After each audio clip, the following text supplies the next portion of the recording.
Good evening. Tonight is Monday, July 18th, and we do have a quorum, so I will call this meeting to order. First of all, I would like to welcome David Goldstein, sitting to my left, and introduce him to the community and those in the audience.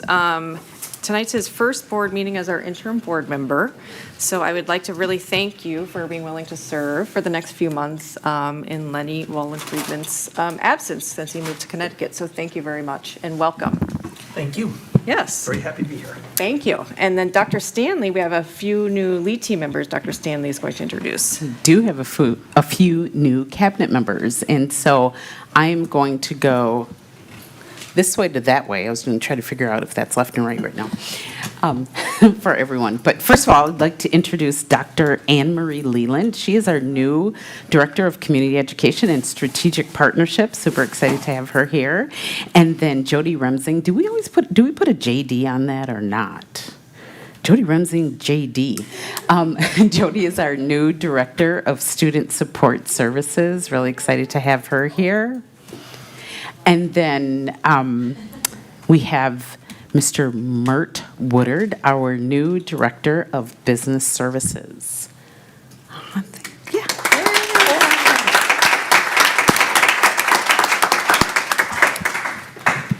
And just for clarification purposes, David Goldstein cannot vote till after our consent agenda. In case anyone is watching very closely, I wanted to make sure that everyone knew that fact.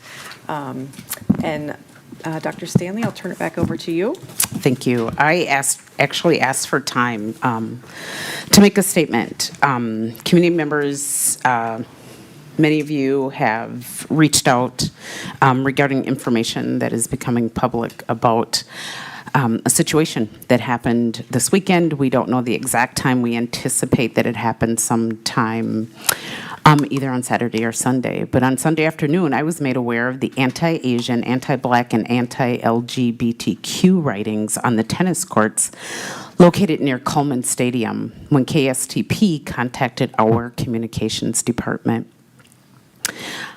I remain saddened and deeply disappointed about this incident taking place in our community and on our property.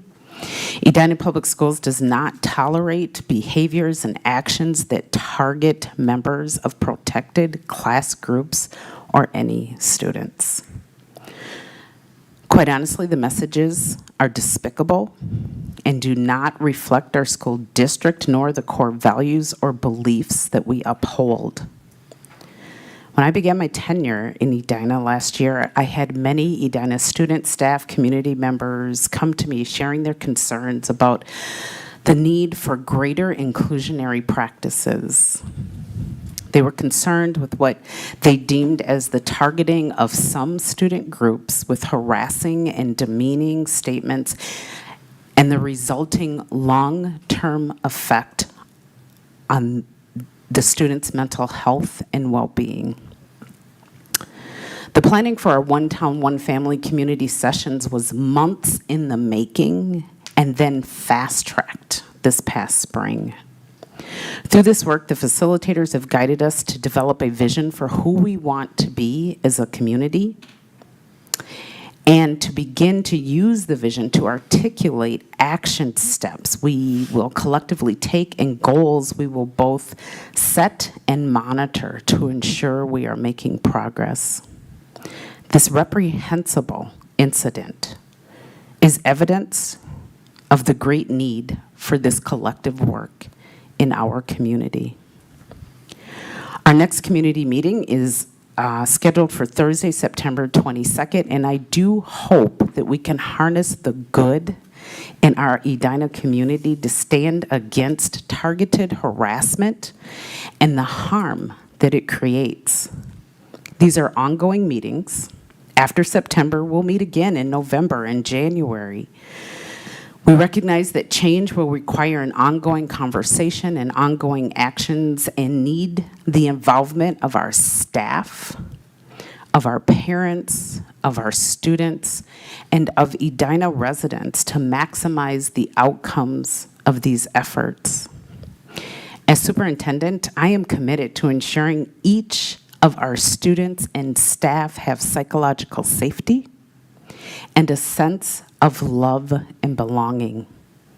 My administrative team and I continue to partner with the board on reviewing and revising policies accordingly to ensure that both policy and practice aligns to this commitment. The policy committee updates tonight are an example of that collaborative work. I know the board is committed to this as well, and I know that Erica would like to share something. In March, our school board declared that we remain fully committed to furthering the development of a school culture where targeted xenophobia, anti-Semitism, anti-Asian, anti-Black, and anti-LGBTQ harassment, threats, and/or harmful behavior towards others is simply not accepted, nor tolerated, and is condemned. As we strive to create a supportive and inclusive environment, we're committed to the following actions: continued community conversations, action plans and monitoring, continued review of all district policies, as Dr. Stanley shared, and we are bringing an update to Policy 506 forward for discussion later this evening. Continuation of board equity training, and ongoing communication with district leadership and leaders of non-dominant communities to help facilitate learning, growth, and change. This work did not start tonight and will not end tonight. It is an intentional commitment we have made as a board and a leadership team for all our Edina students and community members. Thank you. With that, we're going to move on with the rest of our meeting. Do I have a motion to approve the agenda for tonight's meeting? So moved. Is there a second? Second. We will now vote to approve tonight's agenda. All those in favor, say aye. Aye. Anyone opposed? Tonight's agenda is approved. Dr. Stanley, will you please do a quick review of tonight's agenda for us? Absolutely. Super excited about our very first agenda item because we are here to honor our nurses for all of their amazing work that they've done for years and for sure over the past couple of years. And then we are going to move into policies. I am going to put forward a suggestion regarding our mandatory vaccination for staff resolution. We'll hear about our district assessment plan, some exciting things around ways to hire for Kids Club, and move into some more information about policy review. We'll have updates from school board members, and then I will provide an update as well. Thank you, Dr. Stanley. I am so excited for tonight's Excellence in Action. We're going to hear about the recognition our health services team received from the Mayor of Edina, which was very well-deserved, and the ways this team supports student learning and outcomes in our strategic plan. We're welcoming Anna Sonde, Health Services Supervisor, to tell us more. Welcome.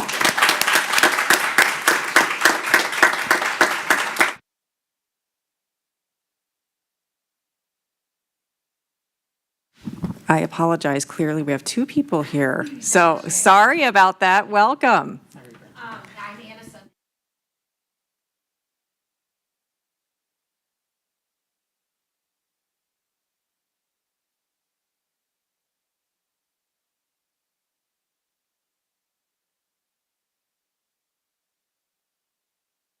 Sorry.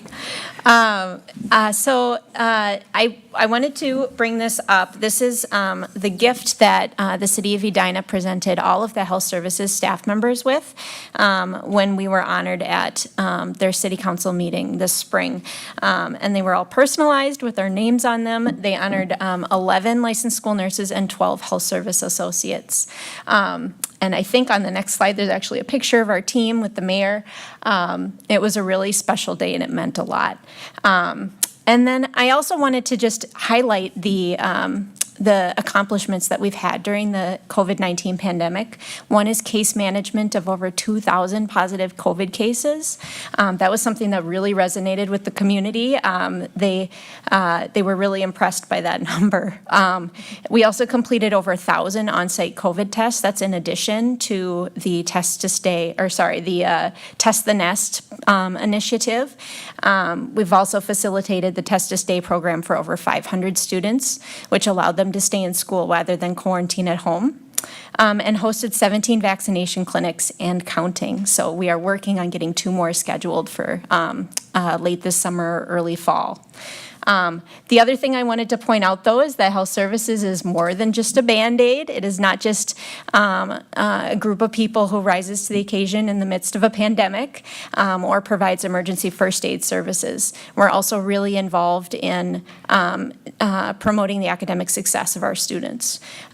So I'm just going to highlight a couple things we do for each of the different areas of the strategic plan. So first, for strategy A, one of the ways that we promote academic success and readiness is by following up on early childhood screening referrals.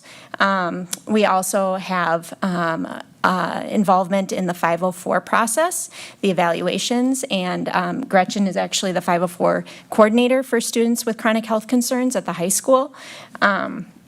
And also serving on the attendance committee or ensuring that students can meet academic goals by staying in school. Also ensuring an equitable and inclusive school culture. We hosted barrier-free vaccination clinics. And one of the ways that we tried to reduce barriers was by holding as many clinics as possible during school hours so students could attend even if transportation was a problem. For our youngest students, we did want to have an adult present with those students, which is why those were held after school. We're also advocating for and ensuring access to inclusive restrooms and signage, and supporting a free and appropriate public education and working with Edina Unified.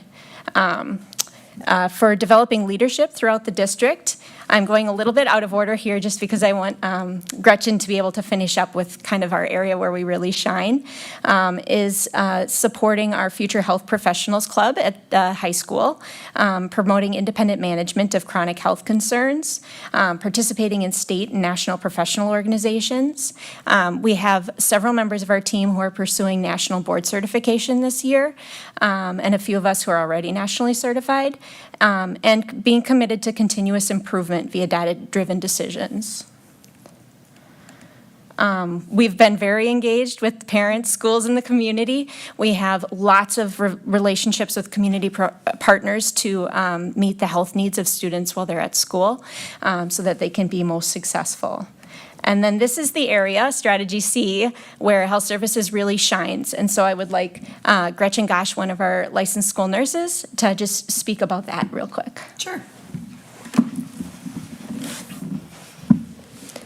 Something that we have been working towards is field trip preparation and planning. Specifically at the high school, we have a lot of overnight and extended field trips. So Mr. Beaton and I have developed and worked together with Jen Carter to get a process in place for that.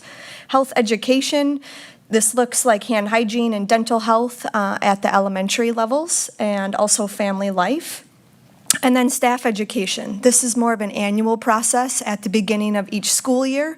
We teach our colleagues and our teachers how to, so that students can manage their own health concerns in the classrooms. That looks like allergies, life-threatening anaphylaxis, bloodborne pathogens, and seizure first aid. And then another thing that we do is supporting social groups and grief groups through collaboration with our colleagues throughout the district to find students that would benefit from services such as these. So we want to thank you again very much for inviting us here tonight. It means so much to us to be acknowledged by the school board, and so thank you.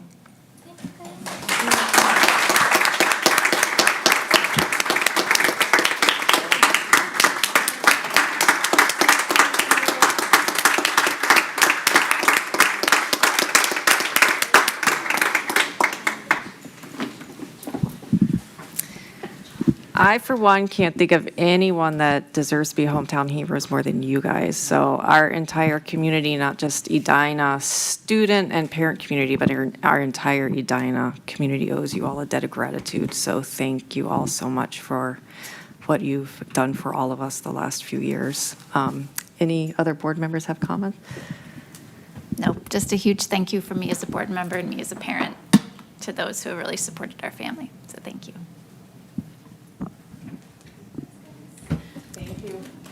Thank you for coming. Enjoy the rest of your summer night. Thanks for coming to a board meeting. Yes, yes. Oh, I'm sorry. Green, sorry. Julie Green has a comment. You can't go to the summer evening quite yet. No, I just wanted to say thank you. I got to work alongside as part of Test the Nest with many of you. So I got to know you in this very unique, unusual setting. So Gretchen's shaking her head, but we got to be very close. But I just wanted to also say thank you and couldn't agree with what Erica said more about being hometown heroes. So the one thing that I think is remarkable is that when we were all faced with the pandemic and COVID happened, you guys sitting in the chairs ran two things. And so I just wanted to acknowledge that. So thanks. Now you can go enjoy your summer evening. Thank you. Thank you so much. Okay, we are moving on to our consent agenda. I want to acknowledge that normally we have hearing from members of the public, but we do not have any members of the public here tonight to speak to us, but you're always welcome to come and speak to us at any of our regular board meetings. Moving on to our consent agenda, is there anything anyone would like to remove from the consent agenda? I have 2 items. I'd like to remove the minutes from the June 20th special 4 p.m. meeting, and as well as the board committee and liaison Okay. document. All right. Those will be removed from the consent agenda. Do I have a motion to approve the consent agenda? So moved. Is there a second? Second. We will now vote to approve the consent agenda. All those in favor say aye. Aye. Anyone opposed? The consent agenda is approved. Do I have a motion to approve the meeting notes from the June 20th special meeting and the committees and boards? So moved. Is there a second? Second. So go ahead, Janie. Yep. So on the minutes for the 20th, it just, Anne has already made a note of this for the form that'll come for me to sign, but just note that I did not arrive at that meeting until 4:45. I was not a part of that discussion. And then on the board committee and liaison piece, hold on, I'm for some reason not on that now. I wanted to see if I could change to myself for gifted and talented versus Erica. When I went back through and looked at the balance of responsibilities and time put forth, it seems like it's not balanced. And so the gifted and talented committee that I've been assigned to since first being on the board has not met, but there is a plan for that group to meet. So my request was to be put back on that. And then also if Chair Ellenberg felt like more needed to be taken off your plate, just to balance things out, I could also go back to World's Best Workforce. But my load was too light on that list. And just knowing that gifted and talented is going to be coming back and is part of the discussions we have in teaching and learning, I'm just advocating to put myself back on that. I'm fine with that. Can I speak? Yeah. Janie, thank you for doing that because I looked at this as well and I didn't know how to take stuff off. So I'm glad you said that because I too am happy to work with those board members that feel that they might have too heavy a load to take things off their plate. So thank you for pulling that. Does anyone have any issues with that update? I don't have any issues, no. Okay, so we'll update it to reflect Janie being the Gifted Education Advisory Board member. Do you want World's Best Workforce still? I would, yeah. Okay. Yep. Okay, so pending those two updates, We will now vote to approve the meeting notes from the June 20th special meeting and the update to the committee and board sheet. All those in favor say aye. Aye. Anyone opposed? Okay, those two items are approved. Our discussion item is policies, a lot of policies. So I'm going to turn it over to Director Green to guide us in our policy discussion. Thank you, Chair Allenberg. We do have a lot of policy discussion. I'm just going to move this microphone forward a little bit. So the way, just for members of the audience, do you have a? Can I ask a question as a resident? I was wondering, Not- we're going to discuss kids club. Sorry, you can't interrupt the board meeting. I'm sorry. So for policy, so policy committee, we have 11 policies up for discussion tonight, seeking feedback from the board. 6 of these policies are ones that we review on an annual basis. The other policies are on a review schedule of 4 years, unless the board determined to prioritize them for urgency to review, which is the case for some of the policies, which I will call out when they come up. Just to recap, the policy committee reviews all these policies with admin with an eye towards alignment with our strategic plan and approach with the Minnesota State statute, changes and adjustments that are made, many times with legal review from our district council. We use Minnesota School Board Association model language with these policies, and we also have a clarity of language with an Edina Public School lens. In addition, we seek feedback from stakeholders as appropriate. And just a reminder for board members that any formatting that needs adjusting will all be fixed once the language is approved. So, to start, I'm going to chunk them into groups. The first is Policy 410, Policy 413, and Policy 415.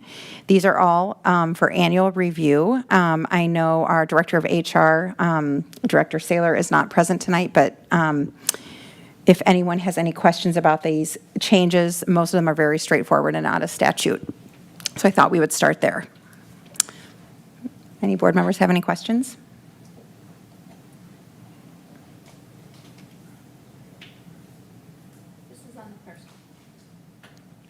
This is on policy 410. Okay. I do have a question. Okay. It's when I scroll down to the 26-week leave, it's not noted if health insurance is provided, and it's noted on the previous leave. It was more of a clarification since we've added that in. The health insurance eligibility was a new add for the 12-week, and I just didn't know if it's not eligible in the 26-week leave, if we need to note that, just for clarity purposes. It's solely a clarity purpose.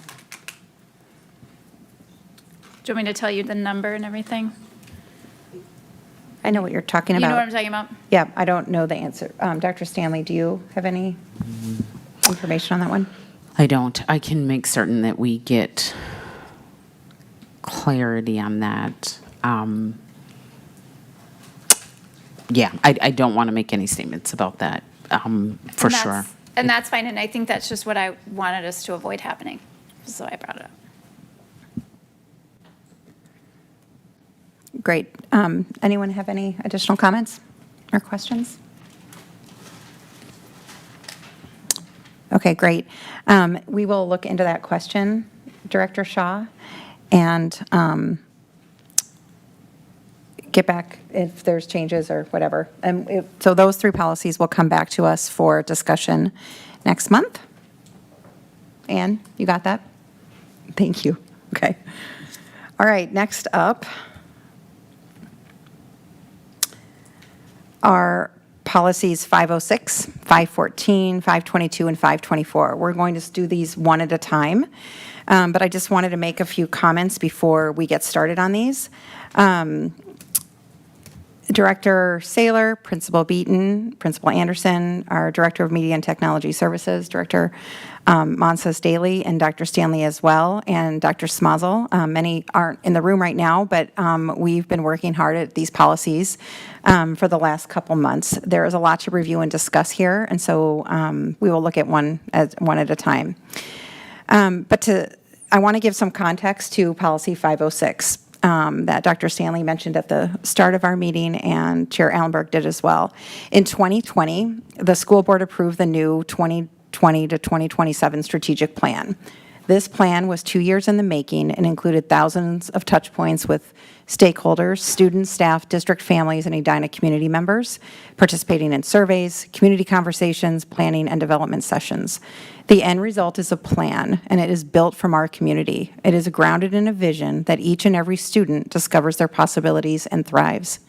In order to achieve this, strategic priorities evolve to focus on the important work needed to make this vision a reality for all students. This current school board is committed to this vision and plan, and this commitment aligns with the vision and mission of district leadership. For tonight's discussion of these policies, please refer to Strategy B, ensure an equitable and inclusive school culture, intentionally developed for this important work. Policy is one of the key tenets of the school board work. At the board governance level, the impact of setting policy is where important change can happen. Policies are often referred to as the rudder of the district, serving as guidance and setting expectations for the whole of our school district community. The superintendent and the district are then charged with implementation of those set policies. As you recall, the following policies were identified and communicated to the community by the school board to be prioritized outside of the policy review cycle starting in 2020. That's when this conversation has started, and again this past school year. These policies were reviewed as part of our collective continued work to address concerns with school climate impacted by past incidents, both inside and outside of school. In addition to setting this priority, the school board has worked to have a comprehensive approach that pushes us to embed this work throughout all corners of the district to better support the well-being of all students. Board received training and cultural competency along with what the staff had received. And then in development of board goals that we just even had in our work session, we continue to have a focus on this work and a strong partnership with the city to create a more inclusive Edina. And we have an ongoing commitment from this board and district to continue to listen and learn from our students, families, staff, and community to better understand experiences and perspectives, especially those that cause harm. This work is ongoing. And this policy, 506, that we're going to start to talk about, included multiple voices from perspectives and a lot of work from our administration to make sure that people were at the table as we make these changes. I know that was long, but it was really important for the context. So policy 506, I'm going to invite Principal Beaton up to the table. One thing to note too, board members, is that policy 506 is a policy that comes up for annual review, so it will come up again next year. And another thing to note within the policy is the school dress code policy language and referral is just to update the most recent changes that the board approved. It is not new language. It's just consistent with policy and crossover that we have. So I'm going to turn it over to you, Principal Beaton, if you want to give some background a little bit. Good evening, Dr. Stanley, Chair Ellenberg, members of the board. Thank you for the invitation this evening. I'm actually stepping in for Dr. Smazel, who told me this is just a Q&A opportunity. I was not prepared for a presentation, but I can give some context, certainly about 506. There's things that administrators look at each year about a policy and then the implementation of that policy. Specifically, one of the things that was a catalyst for us to really dive into 506 was incidents that happened this school year. One that happened at the high school in the spring that really rocked our community. And I'm glad that the school board and Dr. Stanley has been supportive of us about changing hearts and minds through the community conversation, but we also needed to talk about the implementation and prioritizing accountability for behaviors that really are outside of our values. So I'm pleased with the work. After these incidents happened in the spring, I initially drafted some language to present to the board that I shared with K-12 principals that also went to the district. And I was pleased that we all came together to come up with some common language around this. So that's why I'm here. Great, thank you so much. I'll turn it over to board members if you have any questions. I've got some questions, and actually, I'm going to refer back to policy 413. And it's not a question for Mr. Beaton, it's more of a clarification. So 413, I just want to make sure I understand the nuances between 413 and, would it be 514? Right, so if 413, am I understanding correctly that that is for personnel? I was struggling reading those, that there's so much similarity. There was one big difference. The one thing that wasn't noted in 413 was the location of the activity, whereas that is noted in the student one. And so that, I was just a little confused on that. 413 is for students and employees. Okay. Yep, it does cover students and employees. Tell me the section that you're referring to that does not have a location related to on and off campus is. So in 413, I didn't feel as if it was as clear to me as to where the violation occurred. For clarification for the community, can you just say what 413 is? 413 was the one we just talked about, harassment and violence prohibition, students and employees. Thank you. So in going through that, I felt it wasn't as clear that the location of the violation was not called out in as much detail as it is in subsequent policies relating to harassment, bullying, discrimination, based on those same factors that are called, they're the same factors called out in both policies, but one does not call out as much detail on location. And I think the detail you've added in the subsequent one refers to this social media, right? The location being something different than what historically our policies have really related to. And it left me kind of spiraling with questions as to whether it should also be included in 413. Is that the appropriate place? And since we're just having discussion right now, I'm just kind of throwing those thoughts out to say those were the things that were kind of spiraling as I kept reading them over and over again, trying to see where the parallels were and where the differences were. Yeah, no, that's a good question. We've actually talked in policy quite a bit about location, and if location, if it impacts the school climate, is my understanding, then it doesn't matter where it happens if it impacts the school. And so some of the locations that you see in policy 506, and correct me if I'm wrong, Principal Beaton here, is that it was to give examples so that it was really understandable and clear what we're talking about and how something on social media could actually impact discipline at the high school or at the middle school or at the elementary school. I appreciated that part of it. So then my question was, should that language then also be included in 413? Or no? And if not, let help Dr. me Stanley take understand that one. why. So 413 is designed to outline specifically about harassment and violence, the prohibition and what will happen. The process that is used to research that. Okay. Right? 506 is related to student behavior and the disciplinary measures related to outcomes of that. Okay. Specifically with 506, because as Julie was talking about, if there is a nexus to school that then causes significant disruption, whether it is social media or it's at the bus stop, quite honestly, or something like that, then we want it to be explicit about that. When it impacts that school environment, then that is when we are able to look at those disciplinary measures. Okay, thank you for that. That clarification helped quite a bit. The other thing I would say is that 413 is very proscribed by law. Okay. And so if we were going to expand it in any way, I think we would have to ask Trevor, where the other one is more, like Stacy said, our school behavioral policies, as opposed to what does the Minnesota Human Rights law say that we have to do from a reporting. Okay, that makes, Does that that make sense? absolutely helps. Okay. Perfect. My other two questions were, there's language about holding parents accountable, or parents having responsibility, actually more about parents having responsibility. My question is, what is the thought process about holding them accountable? What does that look like?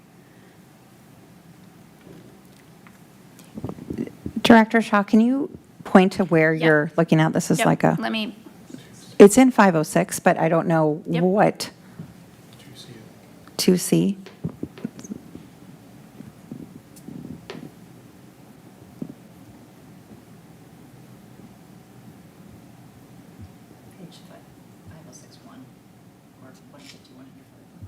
it's 151, Karen? Okay. Yeah, I kept going back and forth, so now I'm off the page I was on. So that's not a change. It's always been in the policy there. And that is really related specifically to MSBA language. It's always been in the policy. And I thought there was a place where it was added in differently, so let me keep scrolling. And if it's not a change, then I'll withdraw my question. But I thought it was in blue somewhere. In general, though, I think it's a general statement that we all have a role in student Right, discipline. I don't disagree Okay. with that.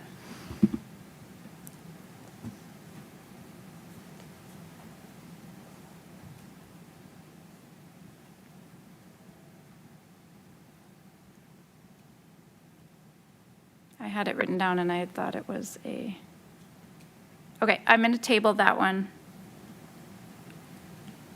I'm going to table that one for now, so you guys move on, and if I can find it, I'll. Okay, does any other board members have questions or comments? I've got one. Great. On page 8 of 506, there was a reference to psychotropic drugs that was changed to sympathomimetic, and then it wasn't changed elsewhere in the same paragraph. So why the change, and is it supposed to be consistent?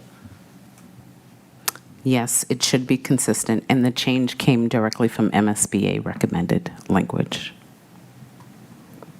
Do we know why they made that change? There is an expansion of drugs from psychotropic to So that's a broader category? it's a that broader includes- category. It engages with more medications. Thank you. We'll make that change. Thank you for that before it comes back. Go ahead, Director Birdman. I had a couple clarifications in the school process for handling infractions. So in section 506-10, under 32, photographic or recording device misuse, there was added language that was put there. Could you at least speak to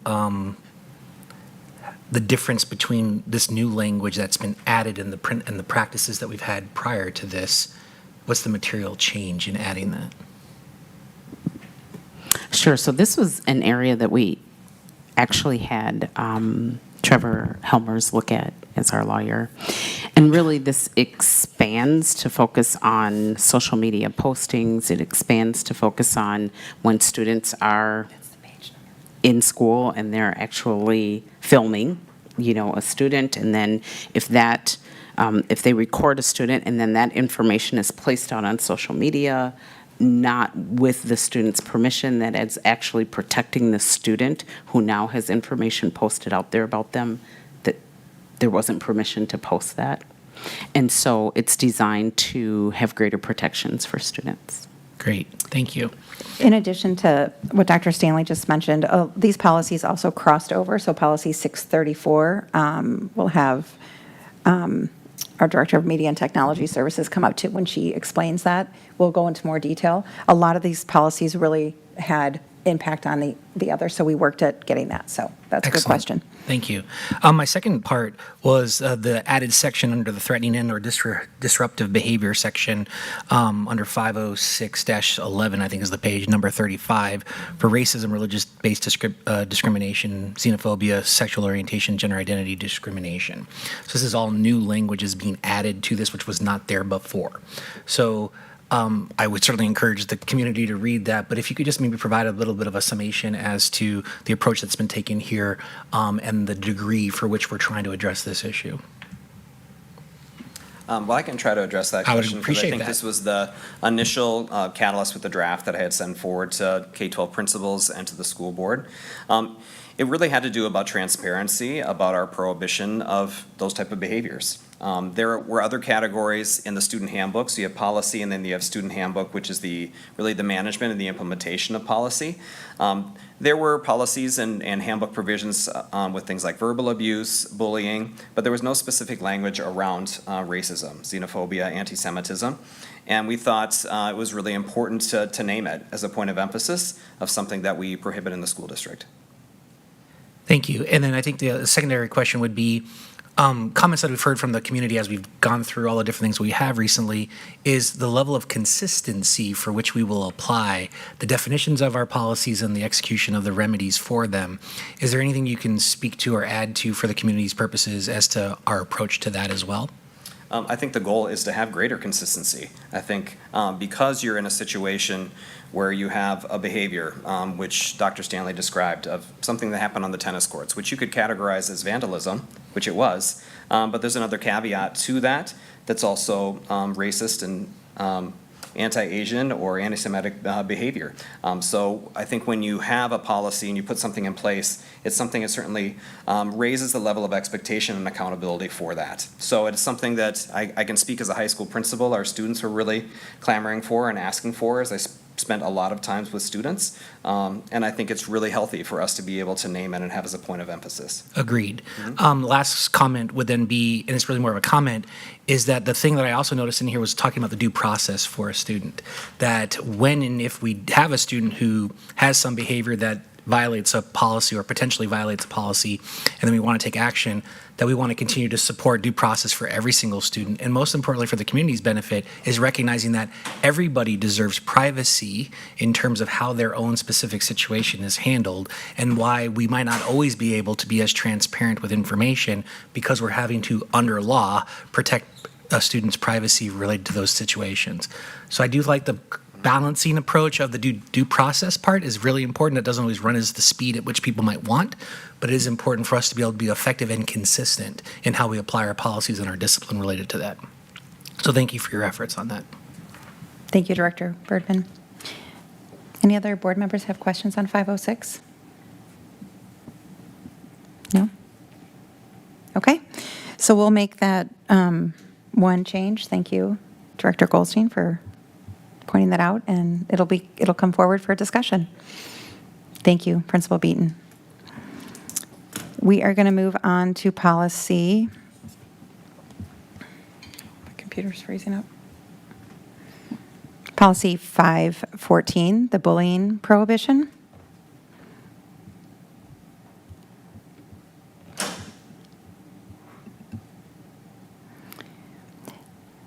Just some quick background. This policy is really just updated language to be aligned with the strategic plan and student behavior expectations in the appendix. So I don't know if anyone has any questions about this. One? No? Okay. We'll move that one to discussion for August. Next policy up is policy 522. This was a very simple change, just updating contact information with new cabinet members. Does anyone have any questions, comments, thoughts? No? Great. We'll move that one to discussion for August. Natasha, do you want to come up here? Okay, we have policy 524.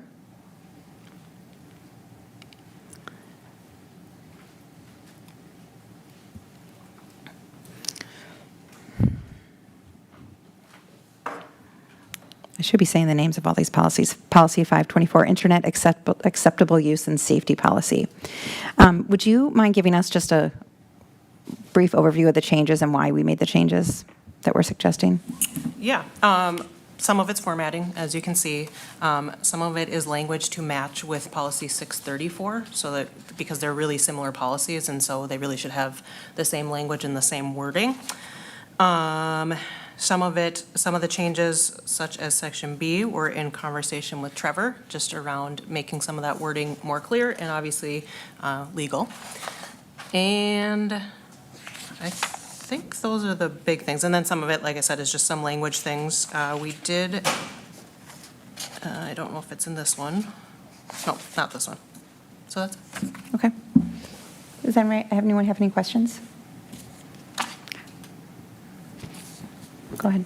This was where the parent responsibility was. It wasn't on the other one. So that's why. My question was, and it probably exists somewhere, but it's just not in here, is what the parent signs to understand what their implications are So, as being responsible parties. right, so there are two, at the back of this policy is the internet use agreement. Yep. 524F, do you see that? That's what the parent would sign, is that what you're referencing? Yep, so just the part where it says parent or guardian. Yep, So I didn't see in there, I'm going to read it again, okay. if I was the parent reading it, fully understanding how I would be held accountable or what the ramifications for a violation would be. Does that Say make more sense? about what you mean the parent is held accountable. So we state in here that it's the parent's responsibility, right? Outside of school, parents and guardians bear responsibility. I just, and I'm not disagreeing with this at all. I just want to make sure it is as clear as can be for if a parent has a child that violates it, that the parent truly understands the ramifications as what their role in it would be. And I mean, Dr. Stanley, you can correct me as well. I think this falls up back to what is in the handbook for some of these things. And so that's where I That would was my resort back question. to Okay. for, I guess, how the parent is responsible. in Okay, that that was my question. And I don't is know if where that needs to is be listed. explicitly stated in here, or if that's a suggestion that you have, I'm not really sure. I'm reading it fully, like solely for clarity purpose. Not that I think anything should be changed. It's just, is the information as clear and accessible to parents as we can make it? Would it That's be all. helpful to add a sentence in, like articulating that, like the parents bear responsibility, please see the handbook Yes. for Yeah. how the Yeah. student, Yeah. something. Exactly. I'm not being very Yep, articulate, nope, but. it's exactly. I understood what you were saying, but yes, yes. I think what it would be listing out of the items that are referencing where the student and the parent are responsible. So if it's a student handbook, it's literally just bullet pointing out, here's where you find these things. So when you sign this, you are acknowledging your Absolutely. receipt of what this is to make that happen. Absolutely. Does that sound reasonable? Yep. To everybody? I think that's a great add. I appreciate all the work you guys did And I on- would suggest on then this one. probably putting that into the student section as well, since they're going to sign it. Same Agree. thing. Great.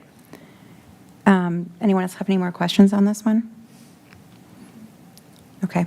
Can we keep Natasha up here and jump to policy 634? I didn't bring it up, so just say. Oh.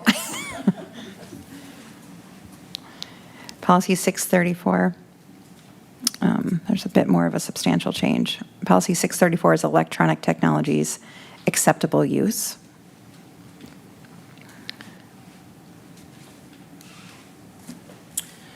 Okay, do you want me to? Yeah, same go thing? ahead. All right. Go for it. So a couple of things that were really important to note in this policy, really under A, adding the words recording, just because that's the means in which students communicate. And so we know they're recording a lot of things, and we want to make sure that there's some language in there about what they can and can't record and what sort of permission they need for recording. And we had a lot of stuff about explicit language. We didn't have the word images in there, and we felt that that was an important thing to add. So those are some big changes in that area. You also note through both these policies, just to be more inclusive, we did change parents to parents and guardians. We know that all family structures are a bit different. And then, a lot of recording on here. One of the other changes around the website was just a conversation about making efforts to ensure that the student population is adequately represented throughout our website in images, media, and content creation.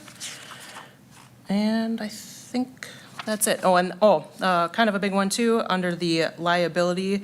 That originally was just around Facebook, but we know that there are plenty of social media avenues out there, and so we just put Facebook because they have the indemnity clause, but we also included and other social networking sites.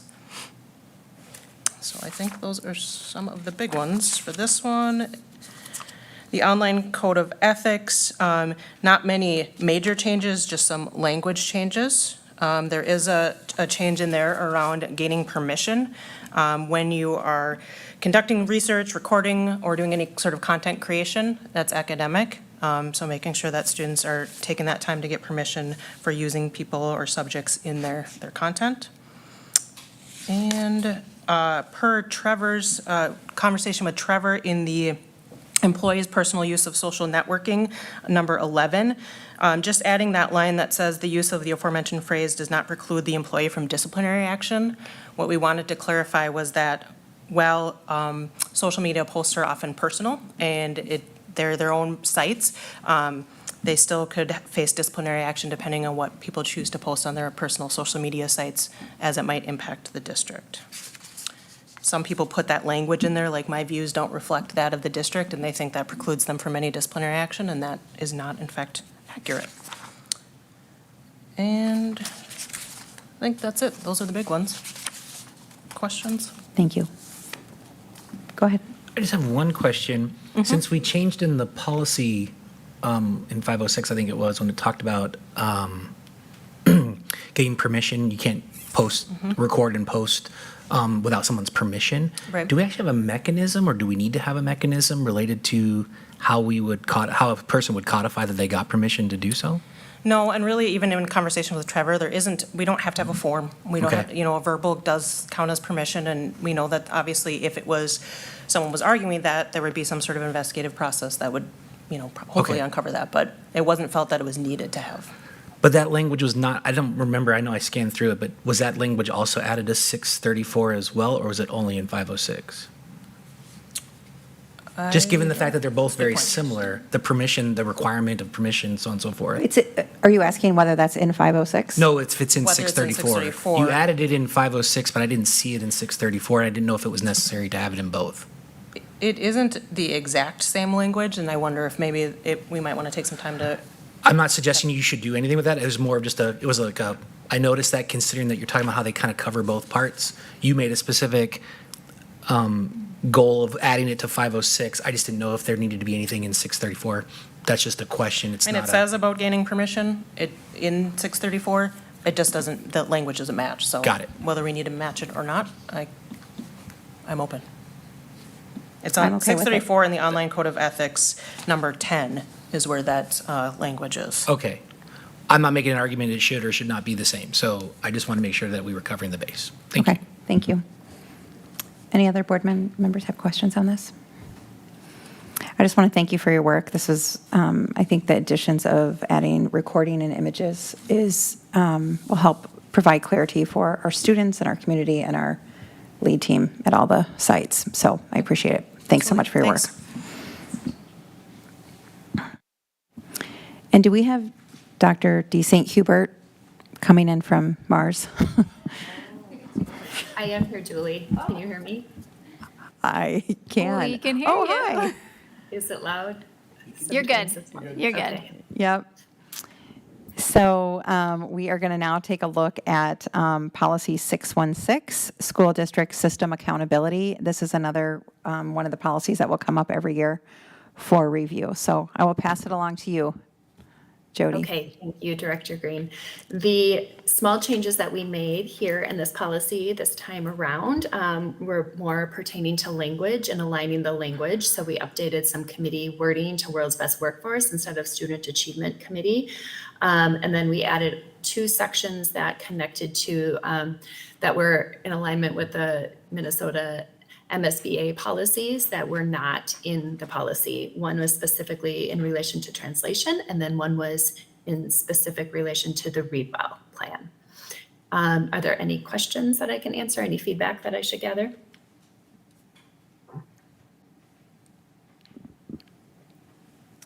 No, no one has any questions. Fabulous, thank you. Thank you. Thank you, Jody. Okay, we only have 2 more left. Next one is Policy 708, Expense Reimbursement. This is a pretty straightforward change made to reducing the time that was allowed for receipts from 4 months to 2 months, which is more reasonable and in line with statute, basically. So, does anyone have any questions? Nope. Okay, we are good. On that one, that'll come for discussion too, Ann. And then policy 806, emergency management. Does anyone have any questions about this one? Natasha's coming back up.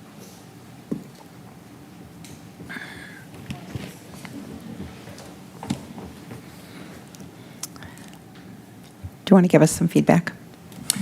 Yeah, so a lot of the language in this policy was updated in partnership with Paul McCullough, who we partner with around school safety and security.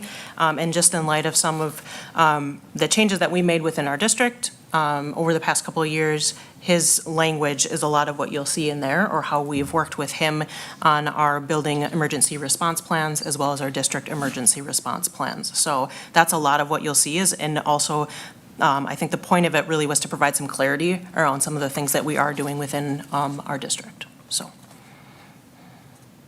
Thank you. Yep. Does anyone have any questions about this? My only question revolved around if you could highlight, you just mentioned Paul as part of the conversation, but were there any other community partners that were involved in this conversation? Not directly the policy, Okay. but in terms of like our emergency response plan, we partner with our, the Edina Police and Fire. And so, yes, in consultation with them, as well as Eric Hamilton, Director of Buildings and Grounds, that's basically how we kind of got to this. Great. I just wanted to take a moment to highlight that. Great. Anything else? No? Great. Thank you. So that will come up for discussion as well. That will Thank come you. up for discussion. For action. For 806? Oh, yes, it'll come up for action, sorry. Like immediately, right now. I was like, no, we can't do that right now. Thank you. Thanks, I know that was long, but I just really appreciate the work of the other members of my policy committee, which is Karen and Erica, so, for getting this through. So, great. Thank you. Thank you for all your work, Director Green. We'll now move on to our action items. Do I have a motion to approve the mandatory surveillance testing program for unvaccinated staff? So moved. Is there a second? Second. Dr. Stanley? Yes, so we instituted the mandatory surveillance for testing of unvaccinated staff in January. The first application of that, so the requirement for the testing was in late January, early February. We've monitored that all along through that process. In essence, a test-to-stay process. There were minimal identifications for staff who had tested positive.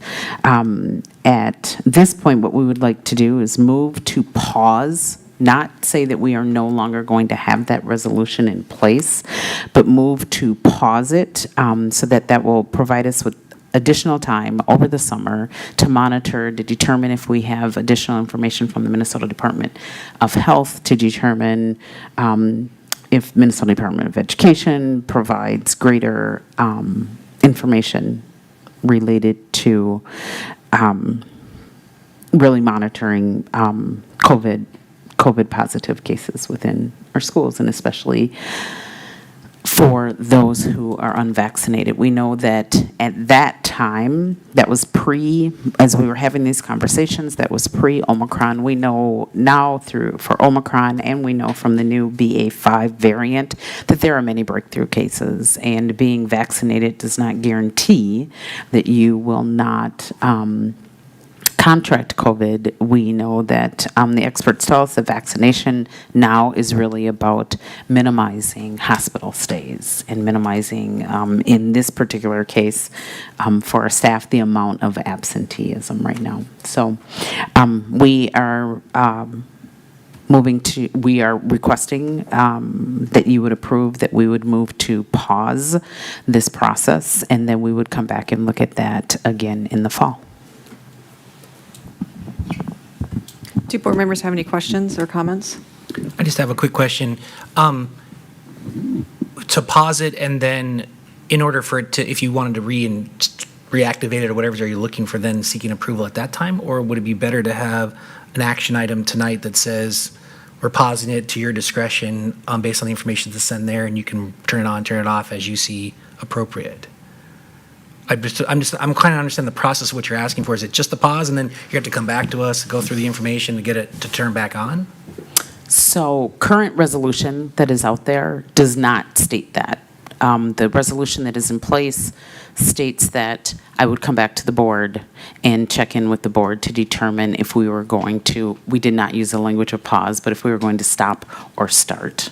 So that's, we would need to change the language of the resolution if we were going to move in that direction. Okay, thank you for the clarification.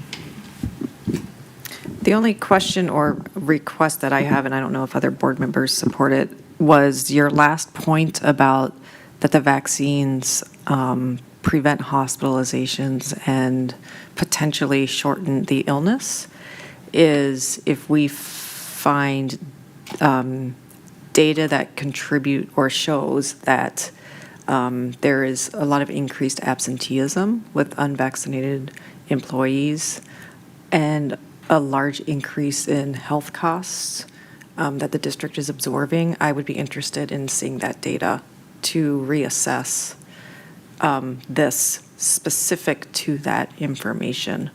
But again, I don't know if the rest of the board agrees with that point.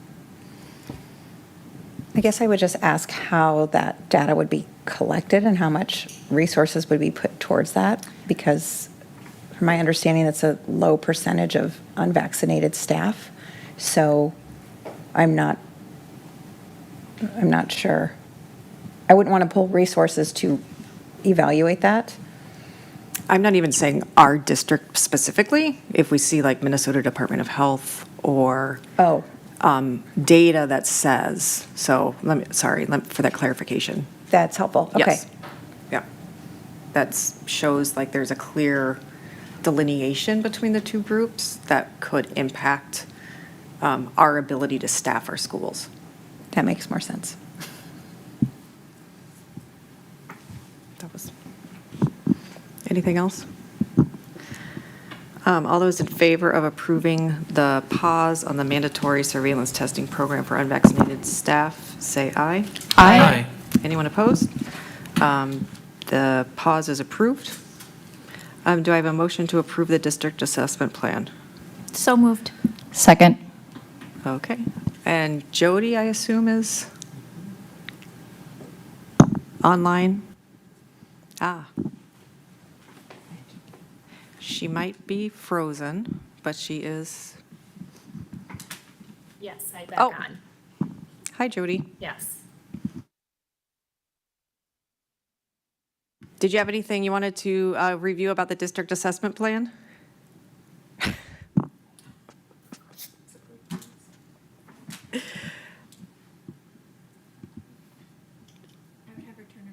Yeah.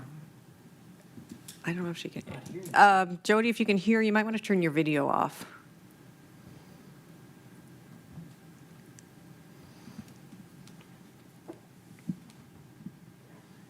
At least she's smiling.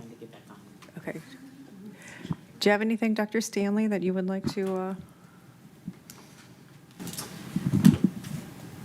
We provided some clarity when we came to the board regarding where we were at with the possible use of COGAT. And you'll remember that Bethany and Deb are working with a team of teachers to look at possible identification tools for talent development. And so while it is not specifically listed in the current assessment plan, that does not mean that it would never be listed in there. They are working to make certain that they are working with teachers to pull in voice to identify that assessment. Questions or comments from board members? No? All those in favor, oh. I didn't know if Jody was coming back. Okay. All those in favor of approving the district assessment plan, say aye. Aye. Anyone opposed? The assessment plan is approved. Do I have a motion to approve the Kids Club hiring and retention strategy? So moved? Is there a second? Second. And who is going to speak to this? Dr. Oh, Anne Marie excellent. Leland, our new Director of Community Ed and Strategic Partnerships. Welcome. So, yes, hello. Thank you so much for letting me present this opportunity. We have had some unique challenges in the last 9 days of me being here as part of Edina Public Schools. We have really gone 100 miles an hour in terms of trying to resolve some issues around the waitlisted students that we have.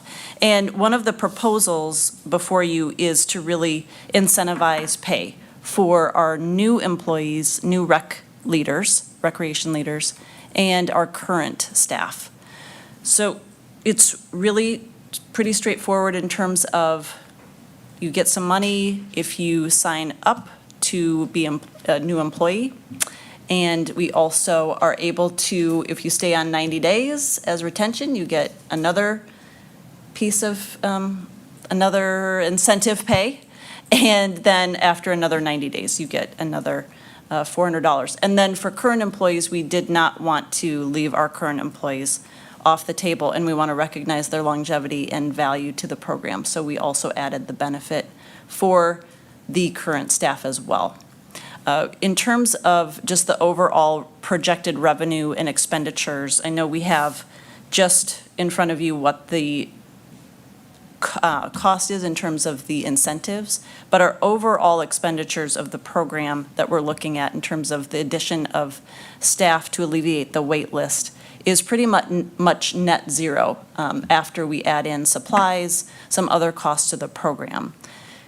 It doesn't necessarily get at reducing some of the fund balance, but we have some other things in mind for that, but we are looking at kind of netting zero for the year.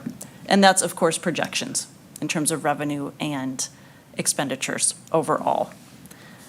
Are there other questions? I know there's been many questions in front of you, so I just want to make sure I'm able to answer anything I can tonight. I have a couple questions, but I'll turn it over to other board members before I go.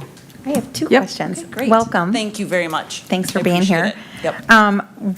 One is, so it looks like in here, it says there's a 72% increase in service requests.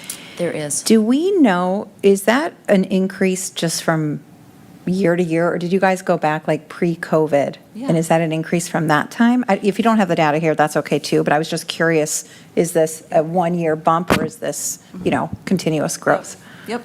So school year, I do have some of the information after talking with Rachel Hicks, our coordinator of the program.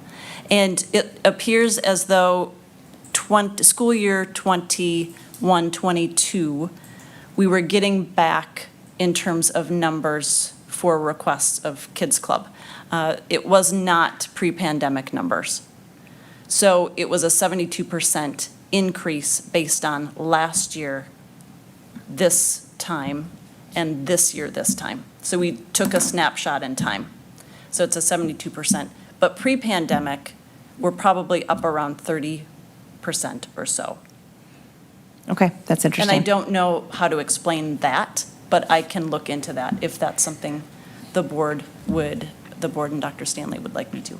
No, you don't need to look into it, but that's Okay. good for context, I think, Yep. that there's like a show in growth for longevity. Yes. So my second question then kind of follows up with that. I know that this is not just a issue going on in Edina, but this is going on nationally. There was a Correct. great article in Ed Week, if anyone saw, about 67% have claimed this is an issue. So Yep.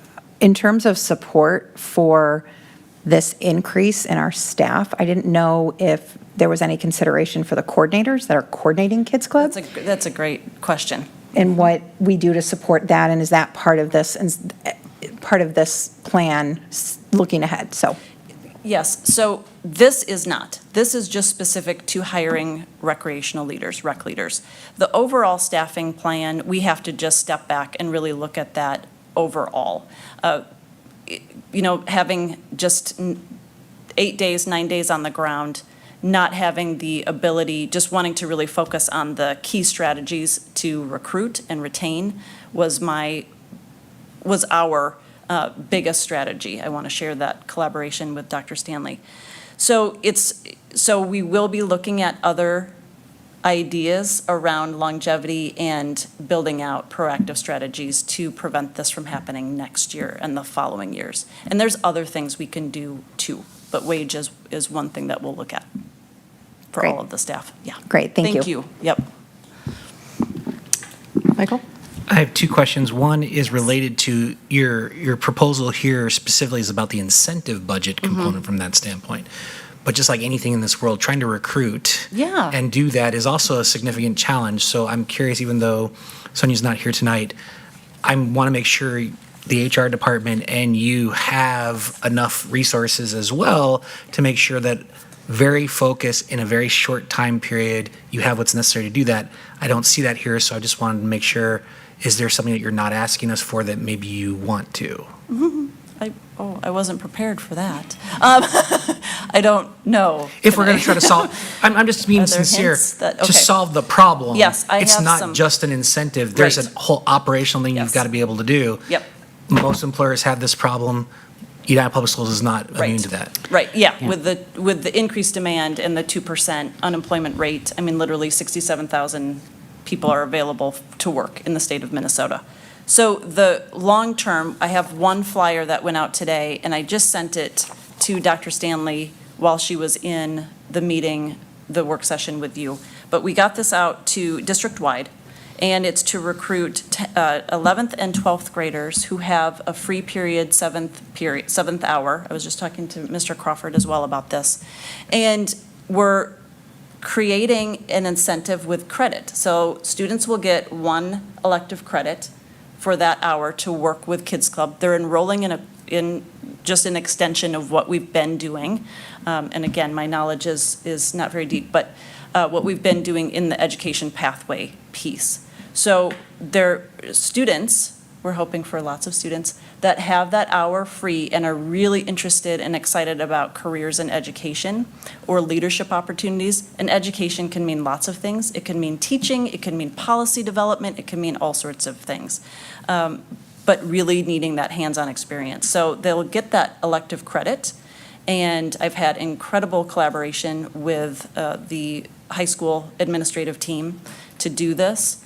And family and consumer science teacher is already on board to sign up as the teacher of record for this. So we're hoping to recruit those students, and then they get paid, of course, after that hour is over. And they're incentivized with, I heard that a parking pass is really desirable, so we threw that in terms of available per parking policy around the PSEO policy. So that might incentivize. Now, we want them to also have excitement about working with students.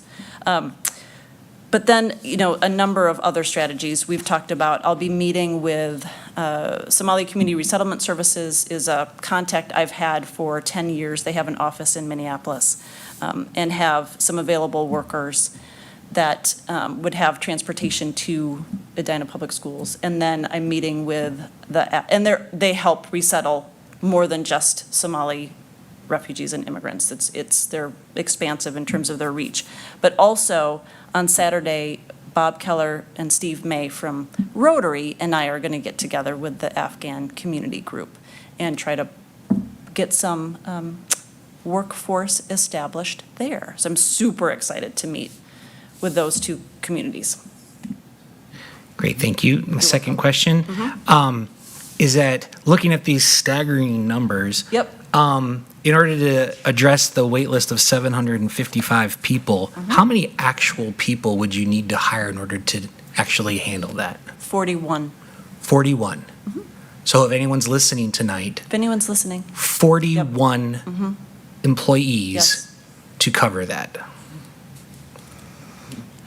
Thank Yeah, you. the one thing I'd like to add as far as the students, I've talked about the vision of our students by students who graduate in 2027, that each student would hold a micro-credential, or they would have or a certification. They would have had an internship or an apprenticeship, and this is a step toward that direction that I am incredibly excited about. We talked earlier in work session about tapping into the student wealth that we have, tapping into their leadership, and this also aligns with Strategy D for the leadership as well.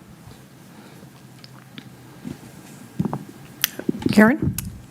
Thank you for this presentation. I was really excited to see that this was coming before the board and to see it in such, like the data and understand the problem that we're looking at. So thank you, and thank you for walking in on day 9, and we hand you a gift like this, so thank you.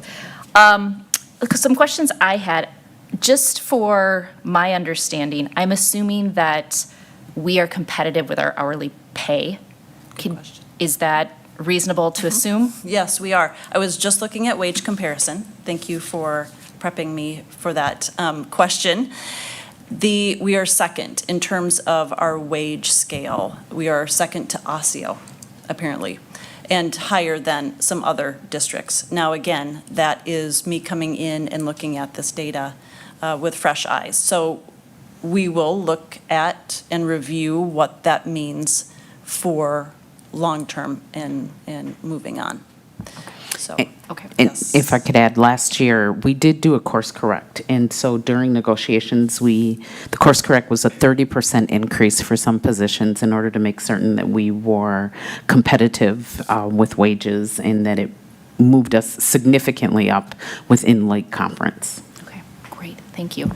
Along those lines, and you've only been here 9 days, so I wouldn't, but maybe with Rachel, are there things, we know that there are certain aspects that everybody's dealing with, but when we talk to our current employees, are there things that are rising to the top that we might be surprised to learn, like, oh, this is something we can tackle? Like, I'm assuming you have talked with the people on the ground doing this work to say, if there's something that would be nice to know about why it's a great place to work or not. We've gathered that information. I've started to gather that information. Again, just not having the depth of experience here yet.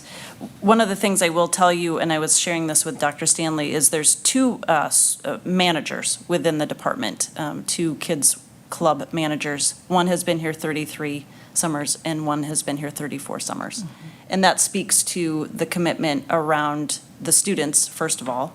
The young people are wonderful and they are so excited to continue to work with them. And it's just, what I gathered from them is it's a great place to work.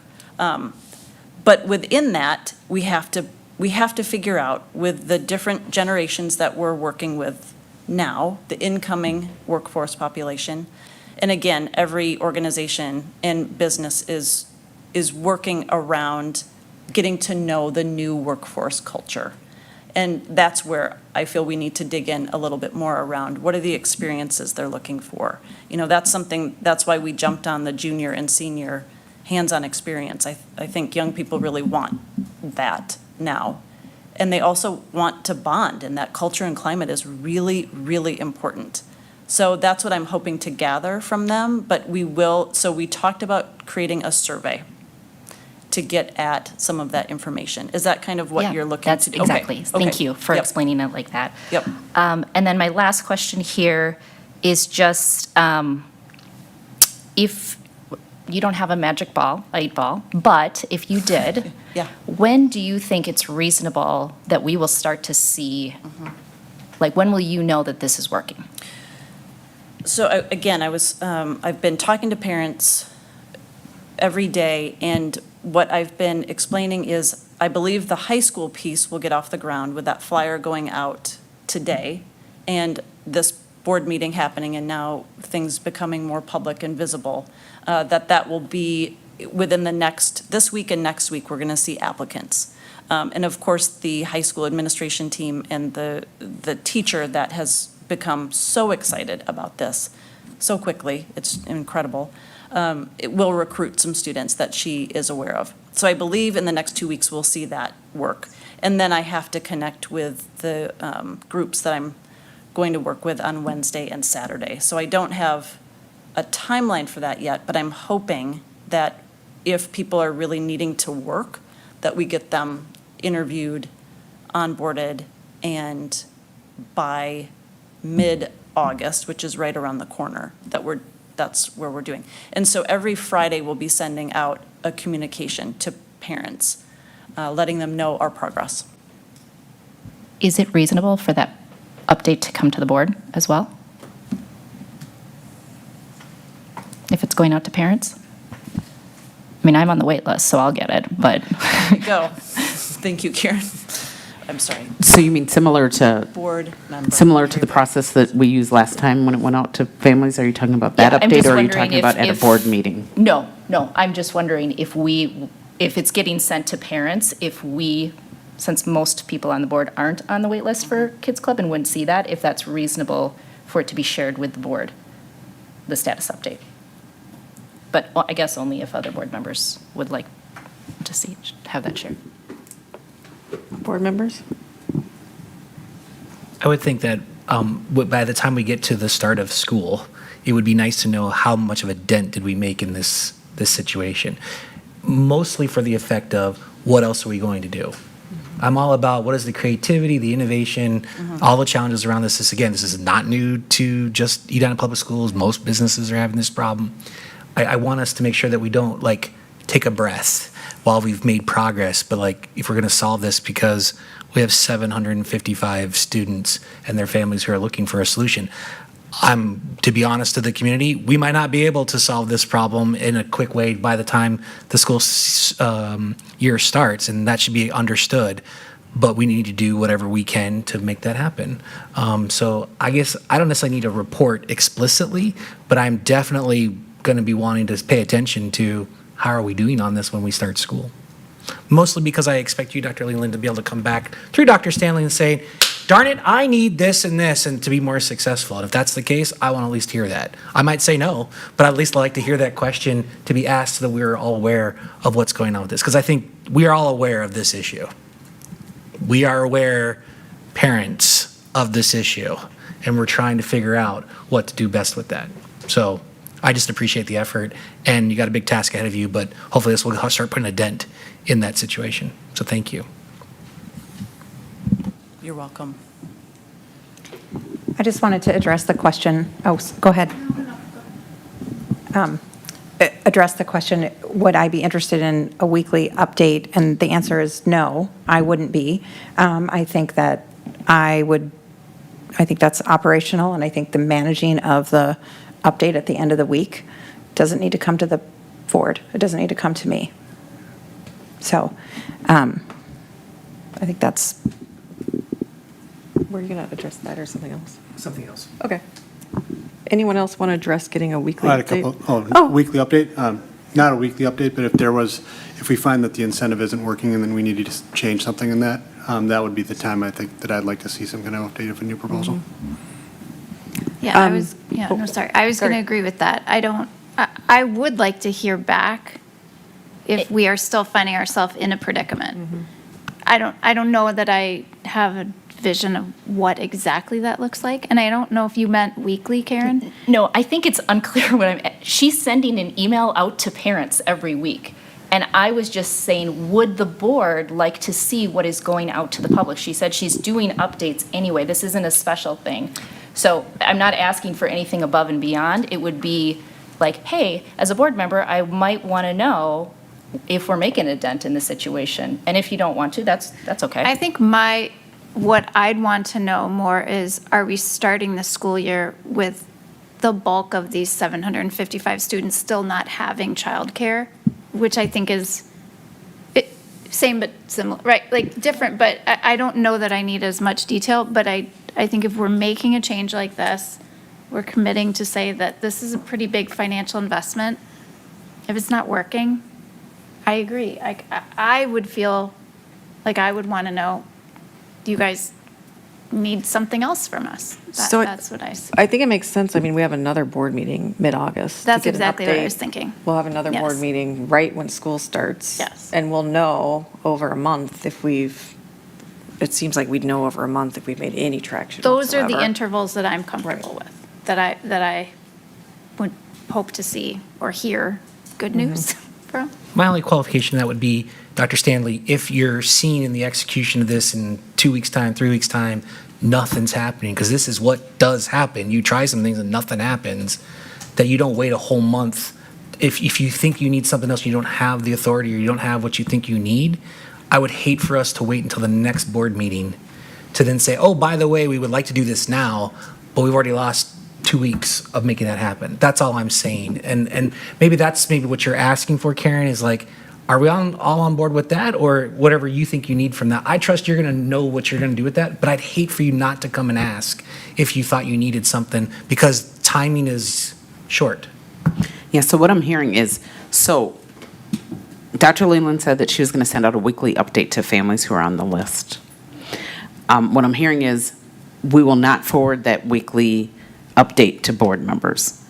In the event that the protocols, the plans that Dr. Leland has put into place with her staff are not working, we're not hitting a dent in the 41 employees that we need to hire, then I would come back to the board. We'd look at what are some other options. Do we need to increase pay? Things like that. And actually, I'd probably go back to governance about that and then bring that to the board. That sort of relates to a question I was going to ask. This does sound like a great idea, and it's obviously a problem that needs to be addressed. But I did have the process question that this seemed to me like a proposal that should have been referred through finance to vet the revenue neutrality of it and the correct assumptions. Has Finance Committee looked at this, and have they recommended approval? Finance Committee does not meet until August, and so I did bring this forward to find out if we needed to wait or if I should bring it to the board. And I was told, due to the emergency nature of this, because the Finance Committee is not meeting until August, that it was important to bring this forward. And sometimes these things go to HR, which is now called governance. It's but a this good is point, an though. HR, yeah. I suggested that, I told Dr. Stanley directly that because of the sense of urgency around it, to bring it directly to the board tonight for action. But the numbers on your staff have been, everyone's on board that these numbers are correct and make sense? Yes. Mert, our new business services director, and I are right on point because people call me very frugal, Director Goldstein. And that was my number one question. What was going to be the impact on the fund balance? We have a healthy fund balance, and that doesn't mean that we're just going to spend that down. In meeting with Dr. Leland and her team, and learning that, as she said, it is a net zero. It really isn't a net zero. It's really a net for increasing. It may very well increase the fund balance if we truly are able to serve all of the students in the program. It will not reduce our fund balance or have a significant impact on that. Thank you for that question, though. Dan? Just a question, kind of back to the recruitment and retention piece of it. Is there a normal attrition or turnover rate that you see in this group of people? And then if so, is there a policy, like if we reach the ratios, what the process is to move people back on the wait list and that kind of thing that's kind of out there in the event we can't provide services in November and December because people have left? Okay, so I'm so sorry. It's a two-part question. And the first question, do I know the attrition rate typical of childcare, of school-based childcare? I don't statistically. I know anecdotally that it's somewhat of a revolving door, but oftentimes it's due to a lack of number of hours you can get per shift. But what Edina Public Schools has as an advantage is we can offer full-time plus benefits. So that puts us into a totally different category from other school district-based childcare.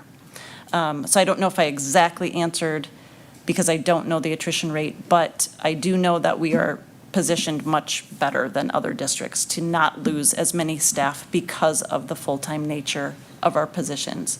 And then could you repeat your second question? Just in the event that, so let's say we hire 30 people and we've gotten to that number, and then fast forward and 12 of them quit by the time of November 1st, and we're at ratio now, and we have 15-1, like, how do you take off people from, families from, the programming in a way that, that they understand that they might be taken off that list? Now I understand what you're thank you very much for that question. I do believe that the Department of Human Services is facing this question from all districts across the state of Minnesota. Also that the ratio has not been able to be maintained in many programs, especially in the metro area. So I would look to some guidance from the Minnesota Department of Human Services, but I don't know that we would readily take people off of that list and put them out of service, if I can be sort of gray around that. Okay. The other thing related to the first question that you asked, Director Aram, in addition to increase in wages, former Director Val Burke actually worked with negotiations to increase contribution for health insurance as well. And so that is also what makes our position unique and more marketable. Thank you for that. The other aspect of it too is the retention piece after they stay on for X number of days. I was wondering if it needs to go on beyond that 180 window, if that's helpful or not, but thank you. Can I say my quick thing? Absolutely. I think I'm the last one to go. Thank you for all of this. I really appreciate a lot of what you've talked about for incentivizing, even for our high school students, is out-of-the-box thinking. And for anyone who's listening, giving parking passes, amazing. That's fantastic. Thank you. My ask would be, in looking for, in the recruitment piece, when we're seeking that next generation workforce, that we really think outside of the box of how we reach them. It's not going to be those same traditional methods, right? Like they may not be Facebook users.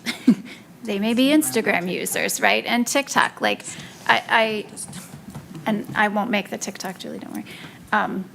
I just hope that we are really thinking outside of the box to reach this workforce. So that's just my ask, because I so appreciate what you've done so far. So I would like to address that just quickly. We've already been talking about TikTok and Insta. So the community ed team, super innovative, younger than me generations, and I would love to start in the TikTok. So if that's possible. I don't know. Yes. Thanks. Nikki Bass. Anything else? I just had two questions or comment. Along the lines with what Janie was saying, there also might be opportunities with parents of like recent graduates or recent retirees that social media might not even be a thing, but they could be looking for activities. So it sort of clicked when you mentioned Rotary. There could be opportunities for people that want to come in once a week. Which leads me to my other question. I'm assuming this answer is no, but is volunteering an opportunity, or is it statutorily not allowable? It's quite challenging Okay. because of statute and because of the onboarding process. To maintaining consistency with 5-day-a-week employees is really key. We would be open to thinking through the volunteer piece, and I appreciate you bringing that up. Okay. But yes, it would be difficult to manage, but not impossible. So I don't know from a prioritization perspective if that would be your number one, but I know when the district was in other pinches during COVID, as far as lunchtime supervision, that parents did come in and committed weekly and things like that. So before we are able to fully staff, maybe there's some sort of approach that we can take. Not the parents that obviously need the childcare, but other parents that can pitch in and help.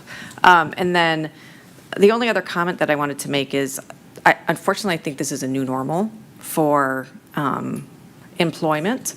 And so I guess my ask would be not even just for community education, but as a district, especially for a lot of these hourly opportunities, is how do we rethink the entire employment process? I mean, for example, do we need to start hiring way far in advance? So basically, how do we get ahead of this? So we're not talking and like Michael said, maybe there's not a ton that, we might be in this pinch no matter what, but I just think that we're going to have to really rethink our whole hiring process so we can start communicating with parents, maybe even 6 months in advance to say, we just want you to know there could be a chance that we're going to have childcare issues, because I just hate to have parents in a pinch like this late in the game. And I know that you've only been here 10 days, so but anyway, I just think that's something that we're going to have to look at as a district, so. Thank you. Anything else before we vote? We will now vote to approve the Kids Club hiring and retention strategy. All those in favor say aye. Aye. Anyone opposed? The strategy is approved. We will now vote to approve policies 603, 618, and 620. Oh, sorry. Do I have a motion to approve policies 603, 618, and 620? So moved? Is there a second? Second. Director Green. Sure. So we have 3 policies up for action tonight. Policy 603 is the curriculum and program review and development. There were no changes from our discussion last month to that policy. And policy 618 and 620 go hand in hand in terms of assessment and getting, making more clarity around the language of weighted classes and what qualifies and what does not. So does anyone have any questions or concerns about these policies at this point? No? Great. That's it. We'll now vote to approve policies 603, 618, and 620. All those in favor say aye. Aye. Anyone opposed? Policies 603, 618, and 620 are approved. We'll now move on to board leadership and committee updates. Any? Do you want to? Sure. Okay. Do you want to tee it off first and just say what we're doing? Absolutely. So last June, we did Dr. Stanley's annual review. And so that is a closed session with the board, and then we provide the community with a summary of her review. And so this is the summary of the review, and I'm going to turn it back over to Director Green to provide that. Thank you. Dr. Stanley, unanimously, the board has very strong confidence in Dr. Stanley's leadership abilities, vision, and work ethic. The board has strong faith and trust in her ability to build on an outstanding first year with EPS because of the work accomplished this year. Specifically, the board recognizes as strengths Dr. Stanley's engagement and outreach with the community has been extraordinary. Dr. Stanley built trust quickly upon arrival by showing up and doing the work, and there was evidence immediately of this investment paying out. Dr. Stanley demonstrates excellent and instructional leadership with a deep understanding of educational practices and understanding. Her vision of growth and achievement is evident in our shared mission for each and every student to discover their possibilities and thrive. Dr. Stanley's ability to run towards accountability is consistent and honest. There are multiple examples of this at many levels throughout our school district, and she exceeds expectations with her superintendent goals this past year. With measurable, these are with measurable outcomes that align with the district's 2020 to 2027 strategic plan, mission, and vision, and includes, at the minimum, success with the return to school plan and COVID management, the comprehensive literacy plan, launch of the dual immersion Spanish programming, your superintendent student leadership team, and important equity review and analysis work, in addition to many more examples. The board also recognizes what a challenging year last year was for many stakeholders in our district and is looking forward to working with Dr. Stanley to improve educator morale and continue work on student mental health and academic needs post-COVID. As we look to the 2022-23 school year, the board recognizes the role her clear and visionary leadership has played in building a strong foundation for her tenure as superintendent and finds the district, including students, staff, and community, in an excellent place with her at the helm. Thank you. Superintendent updates.